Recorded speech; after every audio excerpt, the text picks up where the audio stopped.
nombre de Dios y de la patria, se abre, por lo tanto, la sesión del día de hoy, solicitándole de inmediato, ¿no es cierto?, al señor secretario nos dé la cuenta respectiva. Gracias, señor presidente.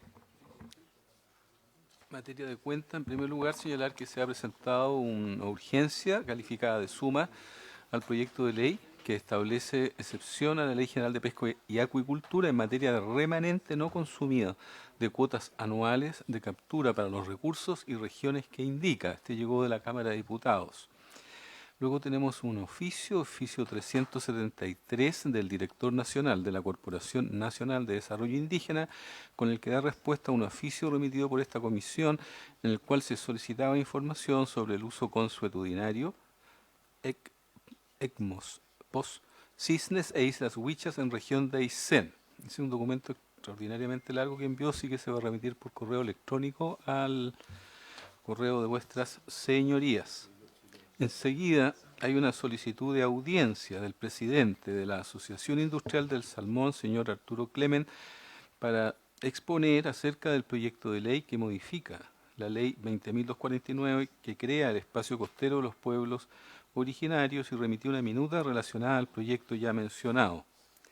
Y por último, señalar que inicialmente a esta sesión habían sido invitadas la ministra de Bienes Nacionales, quien remitió una excusa, dice, permito leerla, junto con pedir disculpas por no poder acudir a la sesión del 3 de abril, debido a que el Ministerio de Bienes Nacionales destinará todo el día martes y miércoles de la semana en curso a la realización de una jornada de coordinación de gran importancia estratégica que considera la participación de todos los seremis y autoridades de la cartera, y señala que respetuosamente quiere manifestar la disponibilidad de ella como ministra para participar en conjunto con la ministra de Desarrollo Social y Familia en la próxima sesión en que vuestra comisión estudie el proyecto. Eso es todo en materia de cuentas, señor presidente. Senador, Sí, lo que pasa es que como estamos con todo el proceso de adecuación, por decirlo elegantemente, en las comisiones, yo tengo a las 12:30 los días miércoles Comisión de Obras Públicas. Entonces yo quería hacer la consulta a usted, presidente, a los otros integrantes, si teníamos la posibilidad de partir a las 11 la Comisión de Pesca, en aras de poder, ojalá, estar íntegramente en la sesión. Es una consulta... yo no tengo problema porque tengo el mismo problema suyo con educación. No sé si alguien más tiene problema a las 11. Senador Kuchel. Senador Sandoval.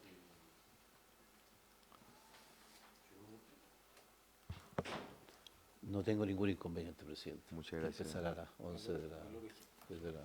Igual valoro el gesto porque... Sí, yo le pediría solamente un punto varios, que hay una dentro de la audiencia. Entiendo que el alcalde de Cisne también había pedido la posibilidad de estar en la sesión. Y como funciona pesca también la semana, y traer a los alcaldes de la región no es muy fácil, si fuera posible que pudiéramos invitarlos para la sesión de la comisión del 10 de abril, o sea, la próxima semana. ¿A quién, perdón? Al alcalde de Cisne. Más que nada, presidente, porque esa misma fecha vienen también a pesca en la Cámara, entonces, y como vienen a decirnos, usted sabe lo que cuesta moverse en nuestra región cuando... Respecto, señor secretario, respecto al punto 1 de lo que usted ha establecido del proyecto de suma urgencia, ¿ese tendría que comenzar a trabajarse ya la próxima semana? Sí, podría ser iniciarse el estudio de si usted lo estima conveniente. Simplemente se señala pero ¿cuál es la exigencia que nos determina la suma urgencia que son 10 días desde que se da cuenta en la sala del Senado el estudio del proyecto? ¿Sí? ¿Todavía no se ha dado cuenta? Sí, se dio cuenta ayer en la sala del Senado y Ya. por eso di cuenta hoy día acá en el... Ya, pero eso significa que debiésemos comenzar a discutirlo la otra semana ya, de los remanentes. Pero, presidente, disculpe, entiendo que hay acuerdo en partir a las 11 entonces. Igual, de acuerdo. Y perdón, también entiendo que hay acuerdo para que Sí, participe el alcalde de Cisne. Sí. Lo que estamos poniéndonos de acuerdo ahora es cómo estructuramos la próxima sesión del... Pero solamente le pido eso para que, por los traslados más que nada, ¿no? El tema de economía de las municipalidades pobres, pequeñas, lejanas, australes, patagónicas. Sí, yo tengo disposición a que veamos cómo responder ese tema porque es razonable, digamos. Pero la duda que tengo para transparentar es si este tema remanente no tiene que ver directamente con el conflicto que hay en estos minutos en la octava región. Me gustaría que se clarificara eso. No, yo tengo la sensación que puede tener alguna relación. Pregunto, porque entiendo que hay un reclamo en los pescadores artesanales de la octava región respecto a la sardina y anchoveta y que están solicitando aumento o posibilidades de capturar otras especies. Entonces me gustaría saber si esto tiene relación o no. Puede que no lo tenga, pero creo que es relevante porque hay un ¿Podríamos conflicto. preguntarle al Ejecutivo? Presidente, por su intermedio, Nombre y para el Vicente Andrade, legislativo de la Subsecretaría de Pesca. En estos momentos existen algunas demandas y manifestaciones en la octava región, pero no específicamente sobre este proyecto, porque este proyecto viene de antes. Podría de alguna forma paliar en algunos temas digamos, las pretensiones, pero no es específicamente lo que están solicitando. Actualmente están con la pretensión de que se le autorice caballa, la extracción de caballa, y esa es la situación que se encuentra ahora en la octava.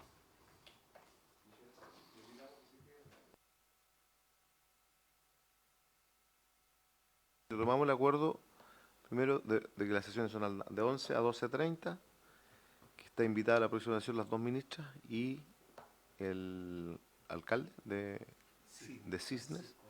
Ahí tenemos ya la próxima sesión y en la subsiguiente empezaríamos la discusión del proyecto de ley, ¿no es cierto?, en materia de remanente no consumido de cuotas anuales de captura. ¿Les parece a los colegas? Senador Kuchel. La palabra también para plantear lo mismo, don Francisco Roncagliolo, que solicita ser recibido acá, que me llegó también lo mismo que plantea el señor senador don David Sandoval. Y respecto de, nosotros oficiamos hace tiempo respecto del cambio climático y cómo algunos recursos se movían, aparecían y desaparecían, y qué medidas iba a adoptar el Ministerio, la Subsecretaría de Pesca, para autorizar rápidamente la captura de los recursos que aparecían eventualmente en zona inesperada, que nos pidieron del norte particularmente, pero esto hace, no sé, hará unos 8 meses, un año, no recuerdo, y nunca hemos tenido respuesta de eso, y no sé que se haya autorizado alguno, y esa es la pregunta que quiero hacer a la subsecretaría, si se ha hecho, porque nosotros oficiamos aquí a petición de pescadores que rápidamente se autorizara la captura de recursos que no estaban considerados originalmente ante el cambio climático, porque algunos desaparecen y aparecen otros, y que eso fuera rápido. No sé qué ha pasado, si se ha autorizado en algún caso o no existe nada al respecto. Gracias. Para que nos pueda responder Sí, sobre la presidente, por su intermedio, el oficio en específico lo remitiremos en cuanto lo más pronto posible, si es que no ha sido enviado con anterioridad. Y en cuanto a las medidas de administración, es precisamente uno de los temas estructurales que nosotros estamos trabajando en la nueva ley de pesca, es la flexibilización de las medidas de administración, porque están sujetas a estudios específicos y que no abordan, digamos, en específico los factores de cambio climático. Y esa es una de las grandes falencias de la administración, digamos, pesquera en estos momentos, que no podemos tomar decisiones rápidas. No sé, por ejemplo, existen figuras como pesca exploratoria en otros países y esa figura actualmente en Chile no existe. Pero el oficio, en cuanto podamos, se lo mandamos a la brevedad. Queríamos que usted nos colabore, ¿no es cierto?, para que eso ingrese lo más pronto posible en conocimiento. Yo lo que propongo entonces es que la próxima semana recibamos las dos ministras, el alcalde de Cisnes, y el 17, la primera parte del 17, la primera media hora del 17 con el señor Clement, y la hora siguiente empezando a discutir el proyecto de ley de remanente, para que vayamos saliendo, porque aquí hay una solicitud del señor Clement de Salmon AG, Asociación Salmon Chile, con el propósito de ser escuchado respecto al proyecto de ley de ley Lafkenche.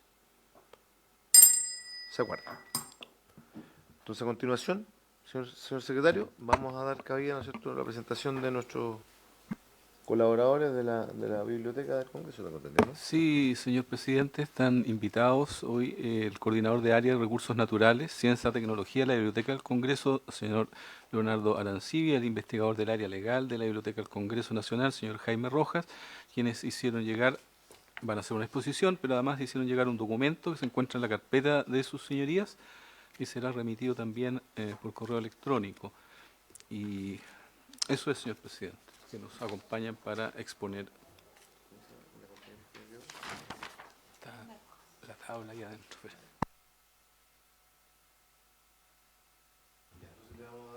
La palabra al investigador del área legal de la Biblioteca del Congreso Nacional, don Jaime Rojas. Sí, Don Jaime tiene la palabra con mucho gusto. Muy buenos días, presidente. Con su venia, por su intermedio, quiero saludar a cada uno de los integrantes de la comisión, honorables senadores, y a todos a quienes nos acompañan en esta sesión.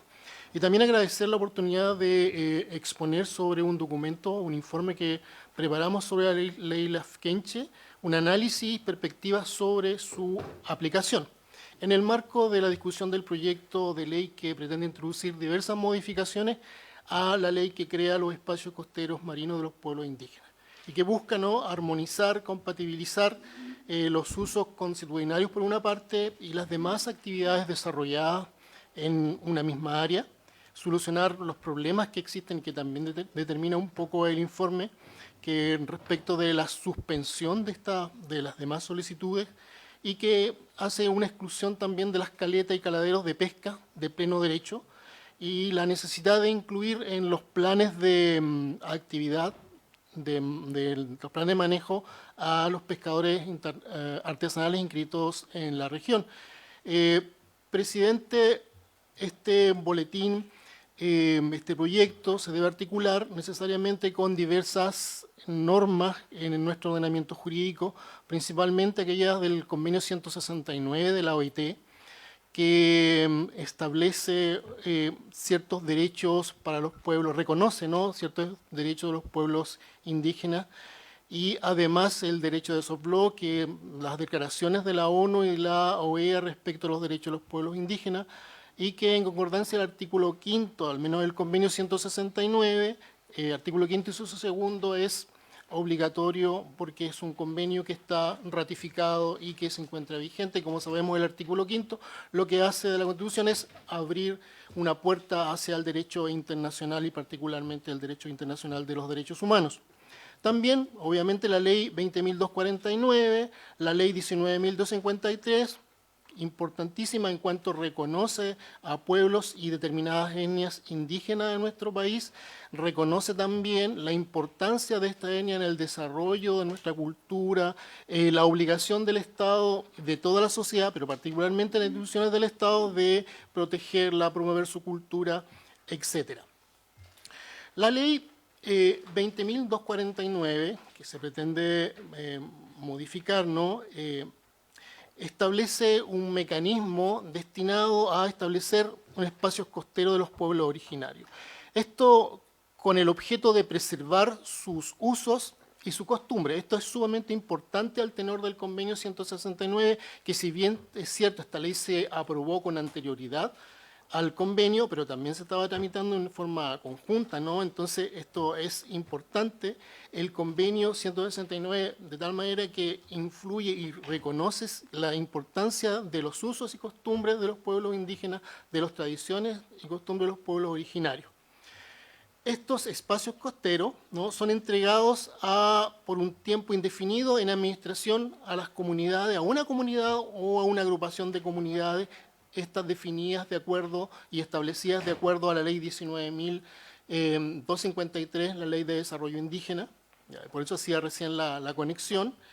Y siempre y cuando no existan otros derechos constituidos en la misma área, y esto ya es un elemento a considerar en respecto desde el enfoque del derecho internacional de los derechos humanos, particularmente el convenio 169, que, como decía, es obligatorio para el Estado. La ley sobre espacios costeros pueblo originario como decía, es un paso importante porque reconoce el uso de los recursos por parte de los habitantes de los pueblos originarios. Eso ya es tremendamente importante y considerando que la ley de pesca no consideró el uso constitucional de los pueblos indígenas. Y esto también tiene que ver con los espacios donde se desarrolla esta legislación. Obviamente el convenio es del año 1989, recién ratificado en el año 2009, ¿no? Entonces, de a poco se van incorporando estas disposiciones en el ordenamiento jurídico nacional y esa es la importancia de esta ley y de observar esta ley al amparo del convenio, que es obligatorio, valga nuevamente decirlo, porque los pueblos indígenas tienen una cosmovisión, una espiritualidad, tradiciones diferentes al resto de la población nacional. Y eso implica que las instituciones jurídicas son observadas desde una perspectiva distinta. De tal manera, por ejemplo, que instituciones que desde el derecho común, ¿no? Por ejemplo, el derecho de propiedad, nosotros lo entendemos como individual, particular, y cuando reconocemos propiedad sobre una cosa, esta está determinada de tal manera, con bordes y cabidas, qué sé yo, pero en el derecho de los pueblos indígenas, tradición de los pueblos indígenas, el asunto no puede ser de una manera distinta, de tal manera que aquellos usos, por ejemplo, de tipo religioso, se ejerzan de una manera particular que el derecho común debe ser considerado. Además, al amparo del convenio 169 de la OIT, vuestras señorías, señor presidente, el Parlamento tiene una obligación especial en cuanto debe adoptar aquellas medidas necesarias para hacer efectivos los derechos al amparo del convenio y considerando principios, por ejemplo, como el de la libre determinación, el respeto de las autoridades ancestrales, el respeto de cómo la organización propia de los pueblos indígenas, lo que constituye ya una forma distinta de abordar el tema y que bien estaba considerado en esta ley de acuerdo a una parte de la doctrina que consideraba que los conceptos, por ejemplo, territorio, uso constitucionario, responden propiamente a los términos del convenio 169 y sin embargo hay otras posturas en la doctrina que, como las voy a ver a continuación, que saben algo distinto y que más bien son críticos de esta disposición de la ley. ¿Cuál es el contenido normativo de la ley? El objetivo de la ley es suplir un vacío, como decía recién, de la Ley General de Pesca en relación con las áreas de manejo de los recursos hidrobiológicos, que nos dio cuenta de este uso ancestral, y un uso ancestral que podía ser de carácter económico, religioso, y que tradicionalmente los pueblos indígenas han ejercido sobre nuestro borde costero, pero esta ley no dio cuenta de eso. Y como decía recién, que puede deberse a factores temporales, qué sé yo, pero estamos en una situación ahora distinta. Y más concretamente nos dio cuenta de de lo que sucedía en aquellos territorios correspondientes a la actual región de los lagos y el río Biobío, y que obviamente la ley Lafkenche tiene un origen respecto en la participación de las comunidades Lafkenche, mapuche, Lafkenche de esas zonas principalmente.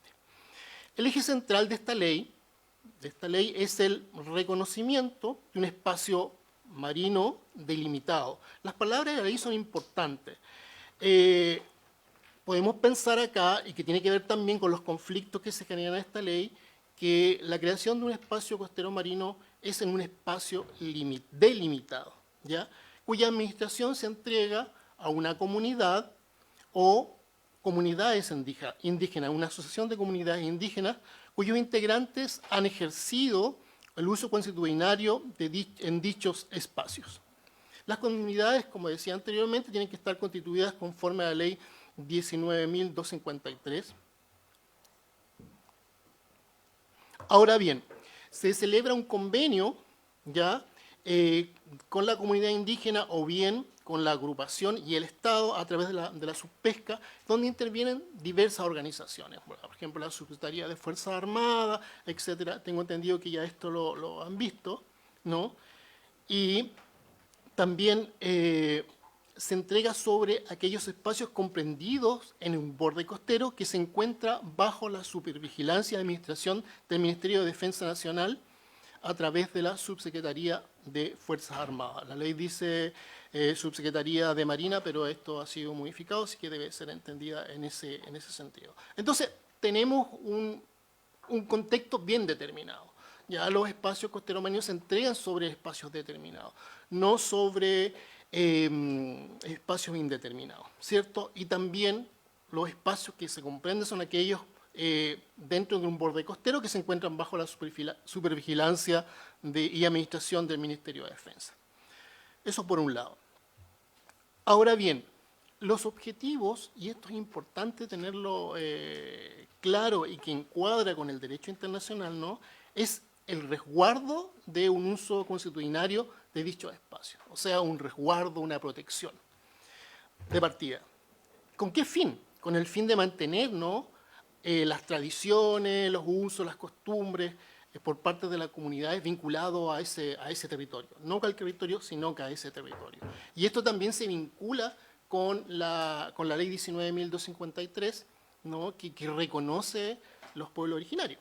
O sea, con esa vinculación que también ahí se señala el deber de toda la sociedad y del Estado, particularmente del Estado, de proteger, de preservar, etcétera, ¿no? Esta delimitación está determinada por una superficie necesaria, y aquí también después se vincula con los conflictos de esta ley, para asegurar el ejercicio del uso consuetudinario realizado en él. O sea, siempre realizado en él. La ley tiene elementos que permiten decir esto es limitado, no es un espacio amplio, etc. Esto es aquella, ¿qué es lo que se entiende por uso consuetudinario?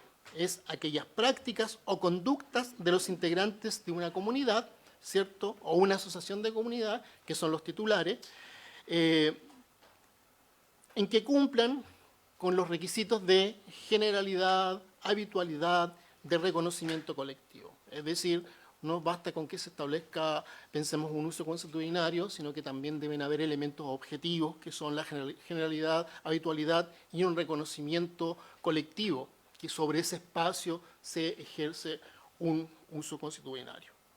Uso consuetudinario. Sí. Segundo, sin el ánimo de ser irrespetuoso con la exposición, que está bastante buena. Pero si ustedes nos han seguido permanentemente acá y todos los temas relacionados a las tipificaciones propiamente tal de la ley, la hemos reiteradamente, nuestros expositores la han insistido. Entonces, para nosotros, creo yo, represento a mis colegas, es tremendamente relevante lo que ustedes nos puedan señalar respecto a los alcances que ha tenido hoy día. Perfecto. ¿Me entiendes? O sea, solo para que resumas un poquito eso. Sí, perfecto. Y te enfoques más y no nos quedemos sin tiempo en lo central. Perfecto, senador. Gracias, senador.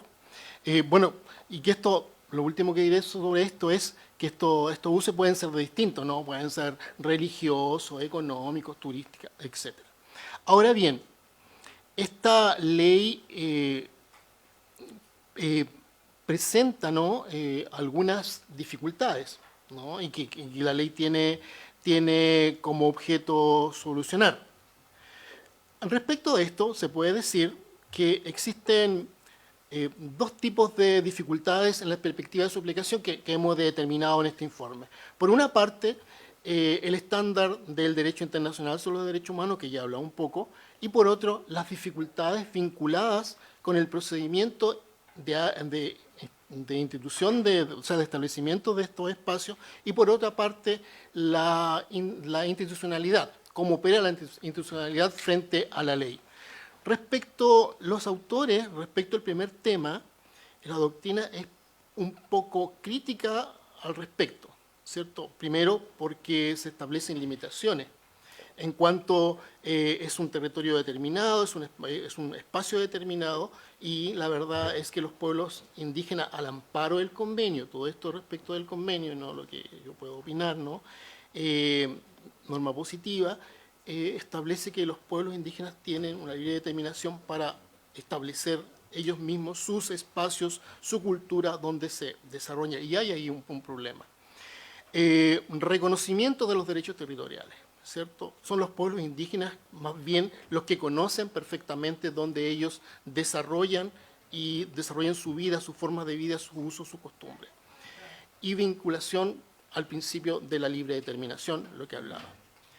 Respecto al segundo punto, las dificultades respecto al procedimiento y la institucionalidad, aquí hay algo importante.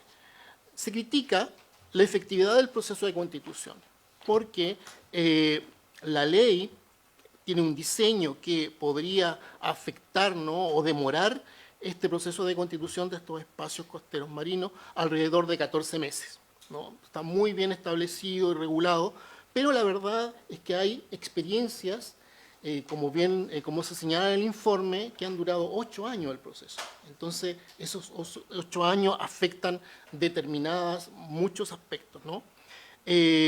La suspensión por 8 años es realmente importante porque tiene otros alcances. 2. Alcance geográfico y político de las ENPO. Existe una desconfianza respecto a la institución, y eso también es importante, entre quienes adoptan las decisiones, por un lado, y por otro, la afectación de la industria pesquera, o la industria particularmente de la región de los lagos, donde se encuentra el mayor número de solicitudes, ¿cierto? Eso es una situación que existe en la mayor cantidad de solicitudes, pero también el tiempo que se demoran es realmente importante. Entonces, también se señala acá que alguna doctrina ha señalado que a través de esta ley lo que se está haciendo es un cierto, comillas, mal uso, porque se pretende reconstruir los territorios, el territorio ancestrales indígenas, en cuanto utilizando este mecanismo de las solicitudes de las EXPO. Y esto afectaría obviamente a la industria, a los proyectos de inversión, más considerando los espacios de indecisión, los espacios de suspensión, que son bastante altos en la práctica. Finalmente, existen situaciones vinculadas al procedimiento de la institucionalidad. La institucionalidad establecida para otorgar este reconocimiento es complicado. Por ejemplo, los autores citan críticas relacionadas con los organismos que definen la procedencia o modificación de una EXPO, ¿ya? Porque no justifican suficientemente los motivos por que rechazan una solicitud, y esto debería estar establecido como tal, y porque existe también, por otro lado, una falta de coordinación entre los distintos organismos en el proceso. Esto es lo que podría yo agregar respecto a estas dificultades. Y ahora mi compañero Leonardo va a dar los datos de cómo se ha desarrollado y se ha aplicado esta ley. ¿Tiene la palabra, Leonardo? Un gusto saludarlo. Igualmente, presidente, por su intermedio saludo también a los integrantes y a quienes asisten a esta sesión. Básicamente, y en virtud del tiempo, voy a hacer una comparación y una actualización de la información que teníamos al momento de elaborar el informe el año pasado y a la fecha. En términos muy gruesos, encontramos que a la fecha del informe habían 19 ENPO otorgadas, a la fecha ahora hay 24. En su momento eran 184.000 hectáreas, ahora van en las 219.000 hectáreas, siendo la región de los lagos la que tiene más espacios costeros asignados con 20, y le siguen muy lejos el Biobío y la Araucanía. En relación a los solicitados, a la fecha del informe eran 84 espacios con 2.400.000 hectáreas. A la fecha hay 82 espacios. Esta es la información que obtuvimos ayer del sitio geoportal de la subsecretaría. 82 desde el sitio geoportal de la subsecretaría, con 2.600.000 hectáreas aproximadamente, de las cuales 57 corresponden a los lagos con 1.325.000 hectáreas solicitadas, y le sigue posteriormente Aysén con 3, les repito, son los datos que están publicados, con 600.000, y Magallanes con 3 también, con 311.000. Es la actualización, ese documento es del año 2023, y por eso en la presentación decidimos entregar el dato actualizado. Y esas son las magnitudes de la información en relación a la solicitud y en los espacios otorgados al dato disponible al día de ayer. Con eso terminamos nuestra presentación y reitero los agradecimientos para nuestra participación en esta sesión, presidente e integrantes de la comisión. Muchas gracias.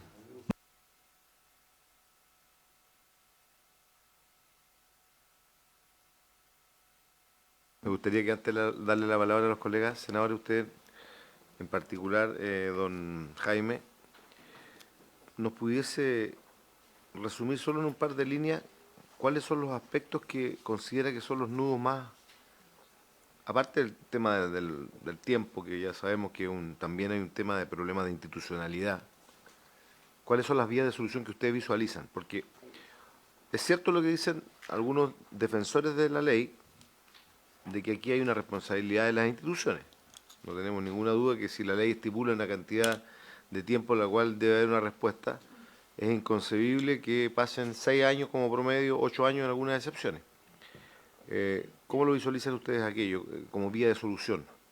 Nosotros en el proyecto de ley establecemos una especie de silencio administrativo, es decir, cuando no se cumpla un tiempo determinado, se termina el congelamiento que impide, porque usted lo decía muy bien, don Jaime, aquí hay una afectación no solamente a la industria de la pesca, sino que hay una afectación también a la pesca artesanal, que tienen muchas concesiones que no pueden renovar cuando hay una EMPO solicitada, porque quedan absolutamente desprovistas de la posibilidad de poder hacerlo. Entonces, ¿cómo lo visualizan ustedes eso? Y otros puntos que consideren relevantes poder modificar para mejorar la ley.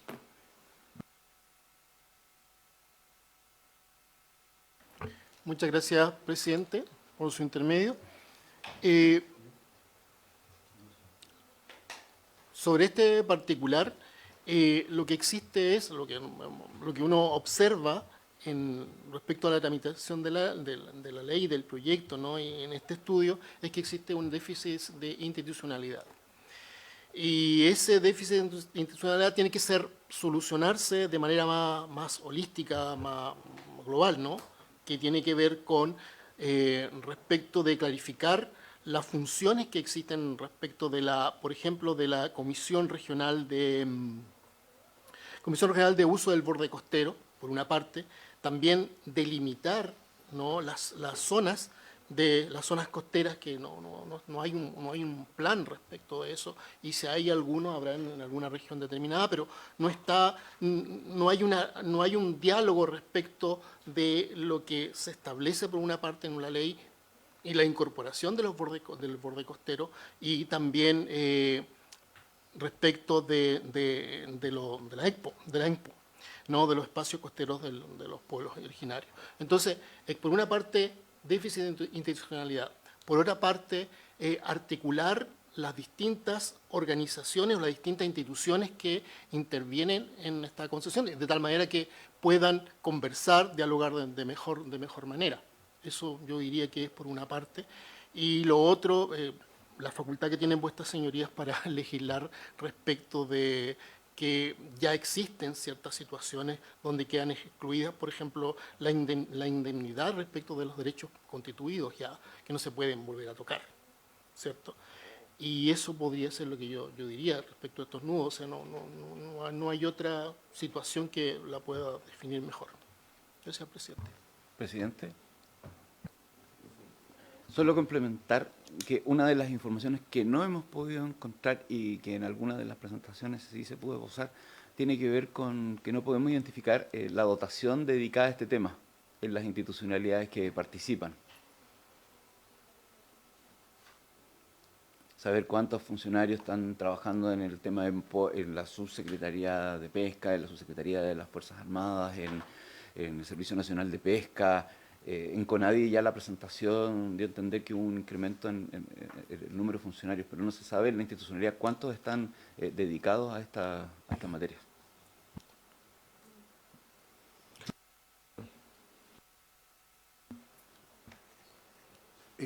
Sí, agradecer esta excelente exposición que nos han hecho de la biblioteca y solicitar desde ya un oficio de esta comisión a la Subsecretaría de Pesca, a la Subsecretaría de Fuerzas Armadas, a la CONADI y porque Sernapesca, y tengo, porque son como 8, al CRUP, etcétera, etcétera, al Ministerio Público, en fin, que nos informen cuál es la dotación de personal destinada a este tema.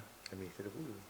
Sí, porque la otra vez nos observaron que el Ministerio Público también tenía atrasos en esta materia, la Subsecretaría de Pesca, la Fuerza Armada, la CONADI, CRUP, Capitanías de Puerto, Ministerio Público, los planes de administración, las zonales de pesca, no sé, porque todo esto incidía en la ley Lasquech. Pero yo creo que tiene una equivocación en el tema del Ministerio Público. Bueno, En el Ministerio Público yo creo que no hay ninguna vinculación con el Ministerio Público con aquí lo a no ser- expuso a no la ser otra la- vez. las demandas que lleguen al Ministerio Público por conflicto, ¿no? Pero no por... No sé si... Bueno, entonces Por delito, omitamos por delito. eso, omitámoslo, presidente, pero yo oficiaría para suplir eso en el informe, porque si no se ha obtenido, para conocer. Porque además nos han dicho que ha sido variable la dotación, en el caso por lo menos de la CONADI, que a veces aumentan, disminuyen, y en realidad no hay La claridad. pregunta sería las personas que están dedicadas... La dotación, sí, resolver la pregunta que quedó pendiente de responder en este informe de la biblioteca. Entonces démosle la facultad a que la Secretaría con la biblioteca se pongan de acuerdo bien cómo se delimita el oficio para que ¿Quiénes son? vaya bien determinado. La Subsecretaría de Pesca, de Fuerzas Armadas, Sí, por la eso. CONADI, en fin, que yo tenía anotado 8, que dice en relación con el tema de... Ya. Un acuerdo. Solamente retiramos ahí el Ministerio Público. Senador Sandoval tiene la palabra.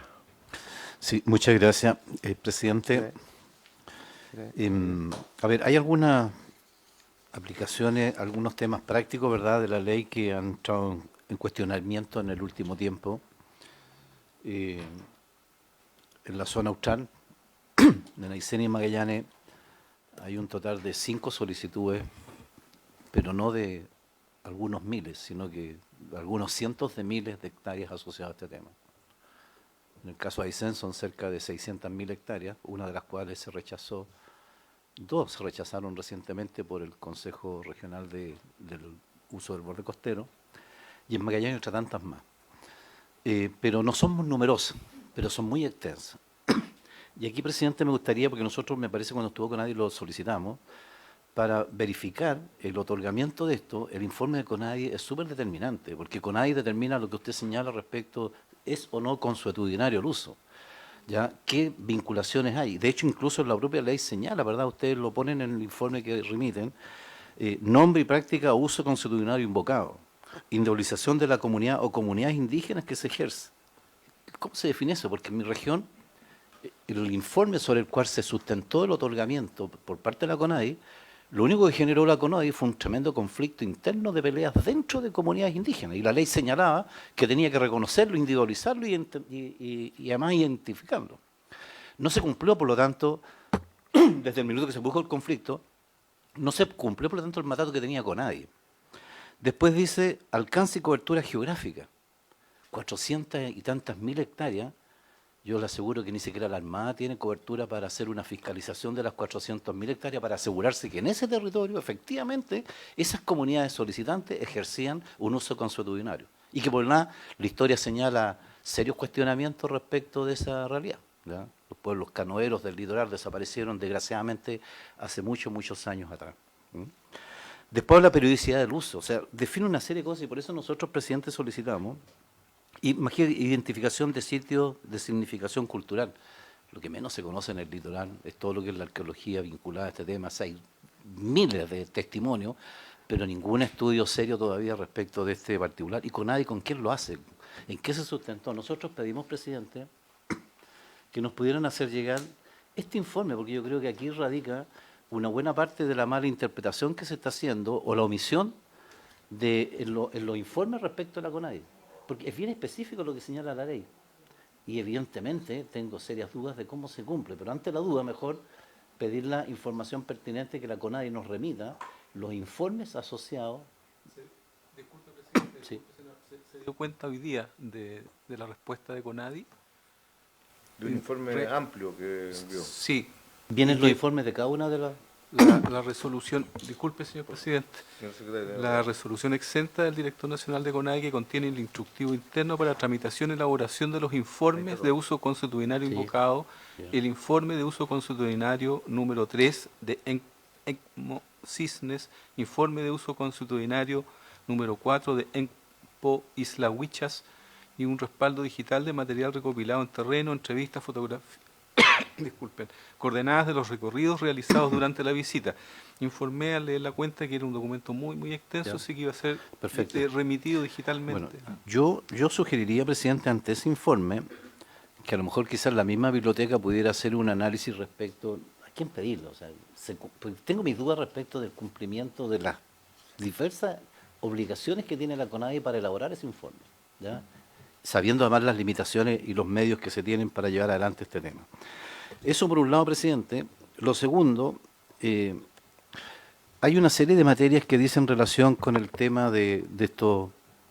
O sea, ¿cómo evitamos en definitiva esta conflictividad? Porque algo de la institucionalidad de la norma está generando algunas dificultades en su aplicación y se transforma en lo que en teoría, ¿verdad?, es un reconocimiento de derechos de los pueblos originarios respecto de su uso consuetudinario, pero está generando conflicto con otras comunidades. O sea, hay un vacío, porque en el caso de lo que pasó con la región, era impresionante ver a comunidades indígenas peleando con comunidades indígenas, ¿ya? Porque una se otorgó sin reconocer derechos de otro existiendo en el mismo lugar. Y vuelvo a lo que hace CONADE, al informe de CONADE, por eso sería bueno revisarlo en detalle, porque CONADE supuestamente dio hecho ese levantamiento y reconocer todas las instancias alternativas que hubiesen eventualmente ocurrido allí. Bueno, la otra situación es cómo se podemos asegurar que efectivamente, ¿verdad?, estos usos son realmente ejercidos, porque claro, la ley dice elemento objetivo y también elemento subjetivo, ¿ya? Y también reconoce aspectos de la periodicidad y habla de años incluso que tienen que cumplirse, incluso de suspensión eventual entre periodos, ¿ya? Bueno, yo creo que sería bueno, presidente, analizar esta situación desde el punto de vista de los aspectos prácticos, leer ese informe, por favor, secretario, mándelo urgente para verlo, y si sea necesario requerir algún análisis más detallado, pues se imagina deben ser informes muy con mucha información, poder ver hasta qué punto esos informes se cumplen con respecto a la ley. Porque ¿qué nos pasó a nosotros, por ejemplo, que en el proceso de tramitación se cometieron incluso omisiones de procedimiento? Dice la norma que el Consejo Regional de Uso del Borde Costero, el secretario ejecutivo de ese consejo es la Seremi del Desarrollo del Ministerio de Desarrollo Social. Esa es formalmente la ministra Fe respecto a este proceso. Por ejemplo, en el caso de Aysén, era el administrador del gobierno regional. Y además sugirió en ese minuto procedimientos, por ejemplo, de adecuaciones al proyecto que no los contemplaba en la ley. O sea, se estaban incurriendo en esas observaciones de irregularidad. Yo creo que esta es una ley que, además de esto, presidente, y lo último para terminar, y lo hemos dicho muchas veces acá, reconocemos el significado que tiene para los pueblos originarios una buena norma que reconoce en buen sentido, ¿verdad?, estos usos consuetudinarios y reconocimiento de derechos, pero sí algo está pasando en esos territorios australes. O sea, 5 concesiones de cientos de miles de hectáreas de territorio o de maritorio, como se le llama. Evidentemente que de repente uno quiere elucubrar respecto de qué hay detrás, más allá de las simples organizaciones, quién en definitiva está llevando adelante este tema, porque se termina una y hay amenazas de otra y este tema hay que procurar terminarlo, presidente. Muchas gracias. Gracias, senador Sandoval. No sé si quieren agregar algo más nuestros invitados. Nosotros le damos las gracias, ¿no es cierto?, a nuestro invitado, don Leonardo, con don Jaime, por su intervención. Y dejo abierta la palabra a los colegas en el sentido de poder señalar algo más. Entonces, ¿no tenemos más invitados, ¿no es cierto, hoy día? No, señor. Correcto. Entonces, a ver si hay algún otro elemento que quieran agregar, entendiendo que cuando saliste hace un ratito dejamos establecido las 2 próximas sesiones. Ya estaban prácticamente, te las resumo de nuevo. La próxima semana las ministras de Bienes Nacionales y Desarrollo Social, más la participación del alcalde de Cisnes, y la subsiguiente, la primera media hora, Arturo Clement, que pidió estar en la tabla hoy día de Salmon Chile, y la hora restante el proyecto de remanente del Ejecutivo, para que igual el Ejecutivo quede claro que ese día iniciamos la discusión. Senador.